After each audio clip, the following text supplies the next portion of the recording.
نبی کریم صلی اللہ علیہ وسلم کا ایک معمول بھی تھا. صحابہ کرام کہتے ہیں کہ عام طور پہ نبی کریم صلی اللہ علیہ وسلم فجر کے بعد جب ہماری طرف نماز کے بعد منہ پھیرتے تو آپ اکثر اوقات پوچھ لیتے تھے آج کسی نے خواب تو نہیں دیکھا.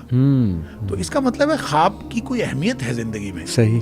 تو اسی لیے آپ پوچھا کرتے تھے. پھر نبی کریم صلی اللہ علیہ وسلم یہ بھی فرمایا کہ برا خواب ہو تو آپ کسی کو نہ سنائیں, اور اگر اچھا خواب ہو تو آپ سنائیں کسی کو. صحیح. اور پھر اچھا خواب بھی جس کو سنانا ہے اس میں بھی آپ نے فرمایا یا تو کسی عالم کو یا کسی ناصح کو, کوئی خیر خواہ آدمی ہو اس کو سناؤ, یا کوئی ایسا عقل مند آدمی ہو اس کو سناؤ, یا کوئی آپ کا پیارا ہو جس آپ کے ساتھ خیر خواہی رکھتا ہو. اس میں لگتا یہ ہے کہ یہ تعبیر کے حوالے سے خواب بڑا سینسٹیو ہوتا ہے, کہ نبی کریم صلی اللہ علیہ وسلم نے جب ہر ایک کو ہر تعبیر کا حق بھی نہیں دیا.